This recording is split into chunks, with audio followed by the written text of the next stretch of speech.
My girlfriend said, "It was just drawings."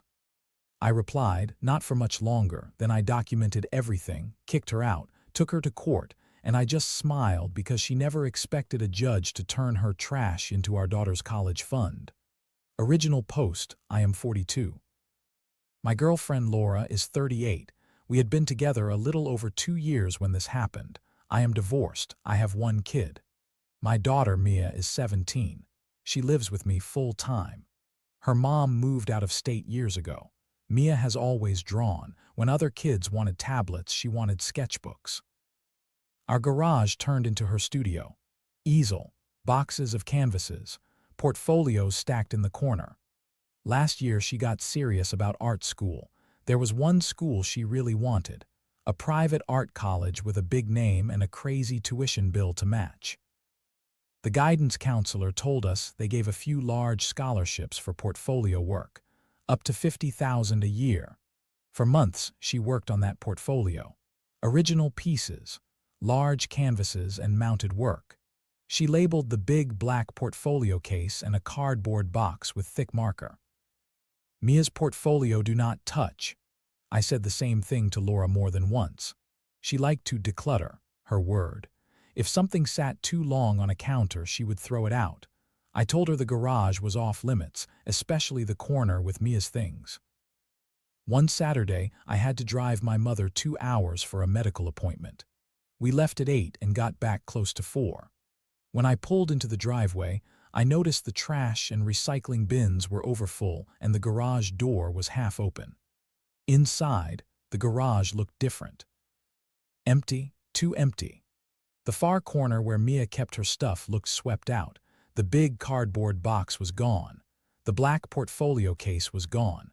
At first my brain told me maybe Mia moved them to her room. Maybe the school had asked for something early. I walked into the house. Laura was on the couch scrolling her phone. The place smelled like cleaning spray. "Busy day?" I asked. She smiled.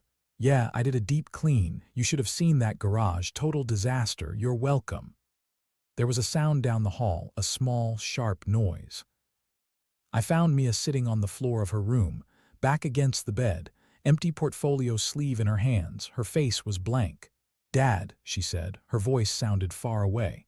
"It's gone." My stomach dropped, but I forced my voice to stay level. "What's gone?" I asked, even though I already knew. "The box, the big case, everything for the scholarship." She said she cleaned. She said it was just old stuff. I did not yell. I did not run to Laura. I took a breath. "Okay," I said. "First thing, we check the bins." Mia followed me outside in her socks. We opened the big trash can. Nothing but loose, broken down cardboard and black bags tied tight. On top was a slip from the city waste company. They had done a bulk pickup at noon. The art was gone. I stood there looking at that slip. I felt something go very still inside my chest. I took a picture of the bins, the garage, the empty corner. The "Do Not Touch" sign still taped to the wall with nothing under it. First action, not a fight. Documentation. Update 1. Once I had the photos, I went back inside. Mia stayed in her room. I could hear her breathing like she had run a mile.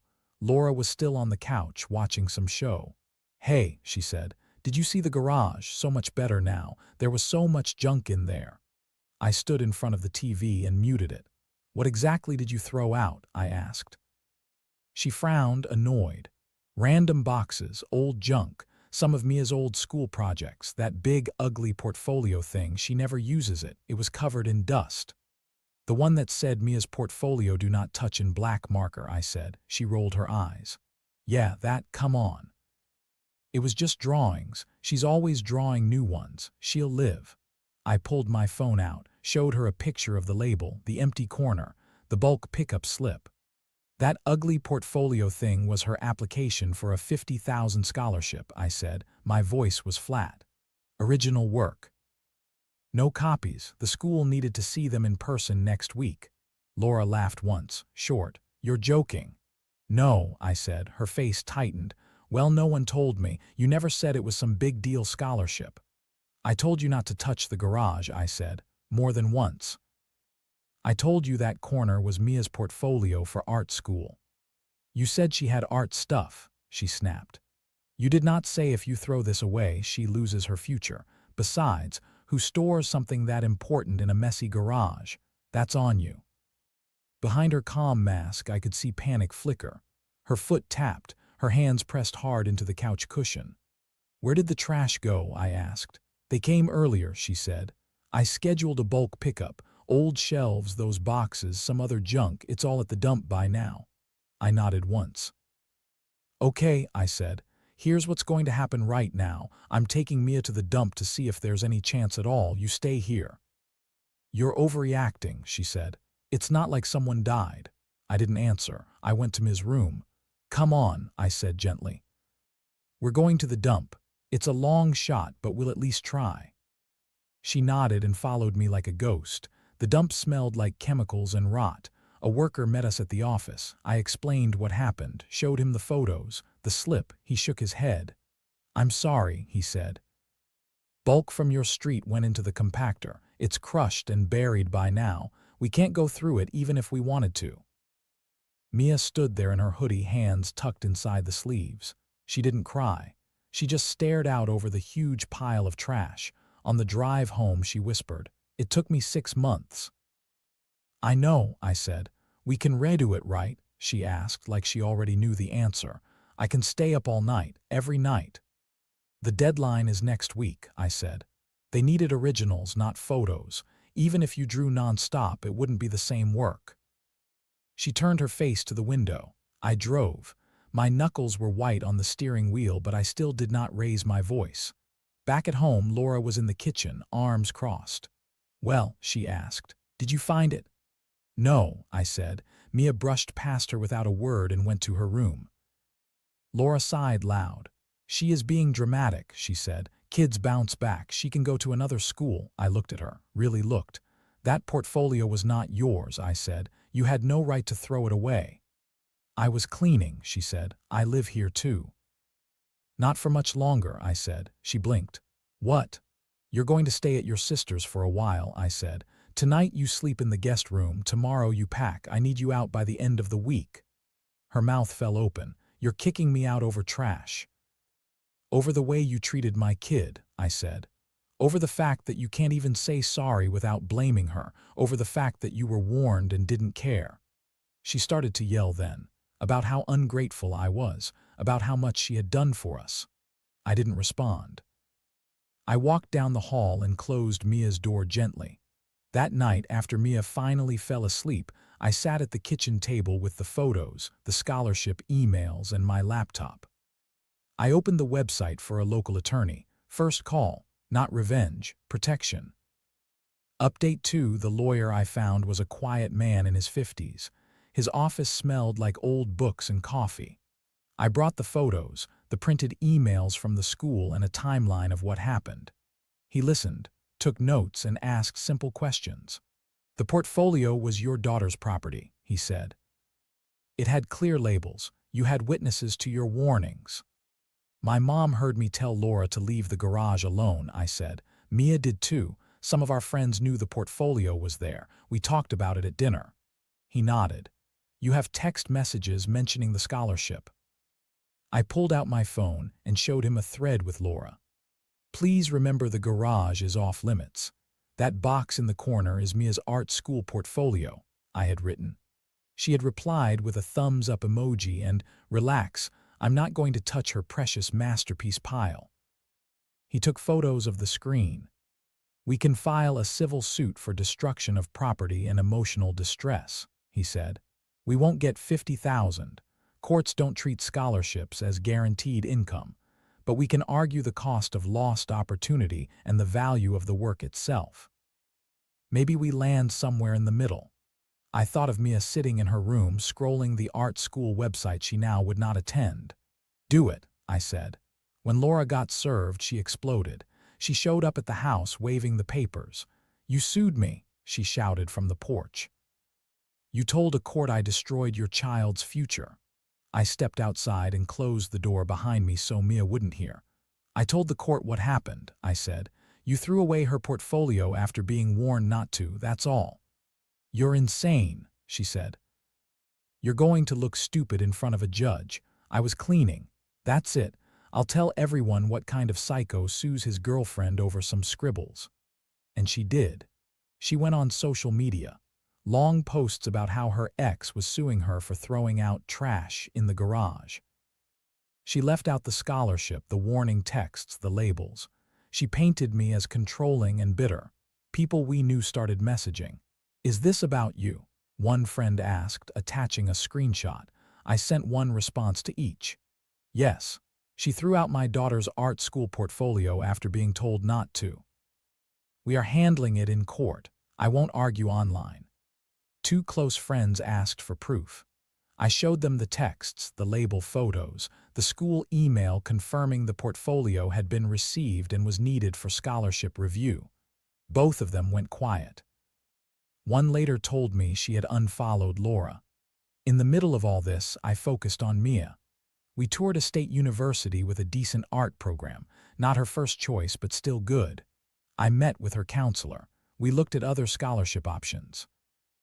They said my old work was strong enough, she told me one night. Now they'll never see it. They'll see what you make next, I said. This wasn't your failure. Court day came months later. Laura brought a lawyer and came dressed like she was going to a job interview. She avoided looking at us. The judge read through the file, the texts, the photos of the label, the email from the art school. "Miss Green," the judge said, "did you throw away these items?" Laura shifted in her seat. "I was cleaning," she said. "I didn't know they were worth anything." It was an honest mistake. He's being dramatic. The judge tapped the printed text message. "This is you saying, relax, I'm not going to touch her precious masterpiece pile." Laura opened her mouth, closed it, then nodded.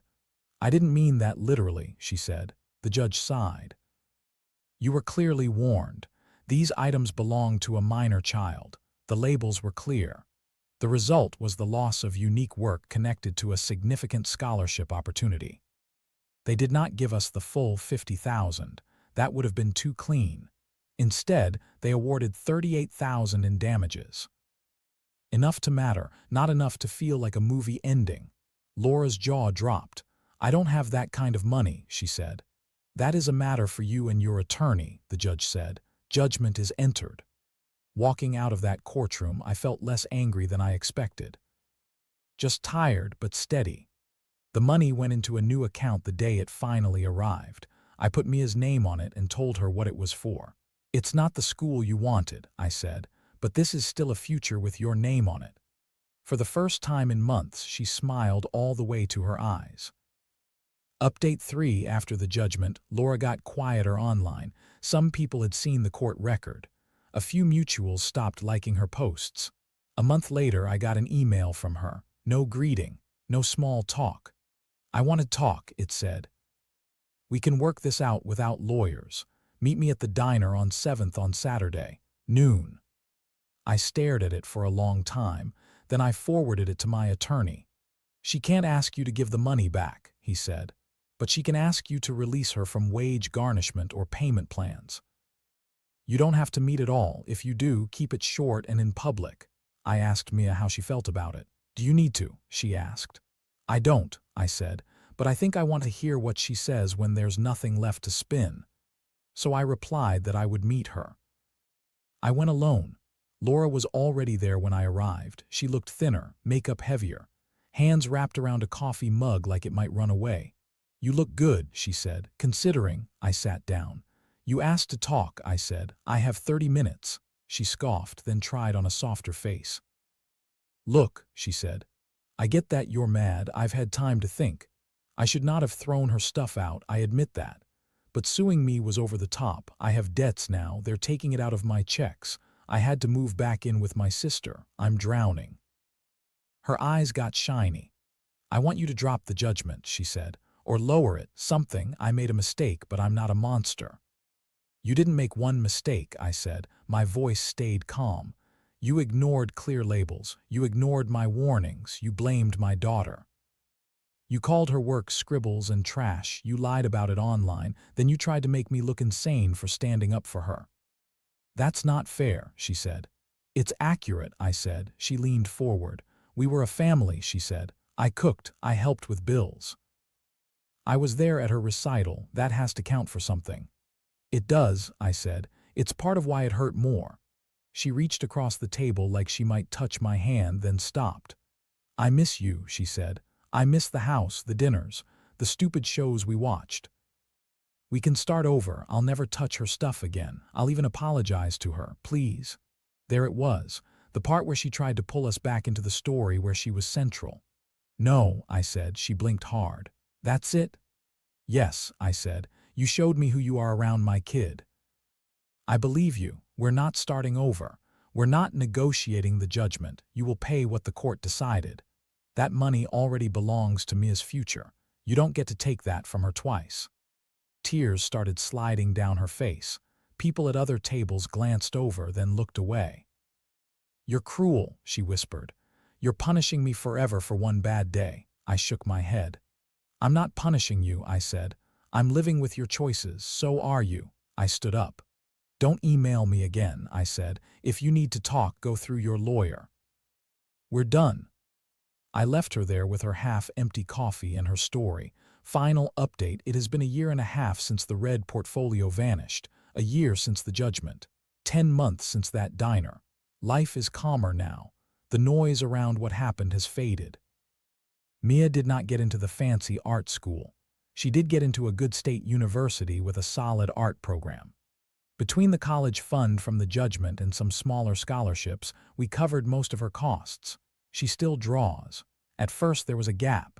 Sketchbooks stayed closed. Canvases leaned blank against the wall. The loss hit her hard. One day I came home from work and found a new canvas on the easel. It was a painting of our garage. Same cracked floor, same shelves. In the far corner was a bright, glowing box labeled "Do Not Touch."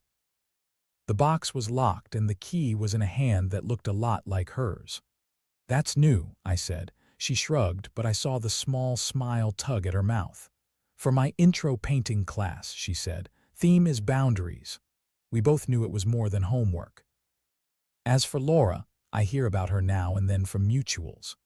She burned through a couple of jobs. The wage garnishment from the judgment follows her. Last I heard, she was renting a room and telling people her crazy ex ruined her life over trash. Some believe her, some know better. I don't go looking for updates. If a story pops up on my feed, I scroll past it. She is a character in a chapter that ended, nothing more. Sometimes Mia will ask small, practical questions. Do you regret letting her move in? Yeah, I say, but I don't regret kicking her out. Do you ever feel bad about the lawsuit? No, I say. I would have felt worse doing nothing while someone treated your work like garbage. She nods. That seems to be enough. I am not angry most days, just done. There is no fantasy where Laura admits every wrong in the perfect way and everything resets. Real life doesn't work like that. What we got instead was this: my daughter saw me choose her, not a girlfriend, not keeping the peace. Her effort, her future. The black portfolio case is gone, the work inside is gone, that still stings sometimes.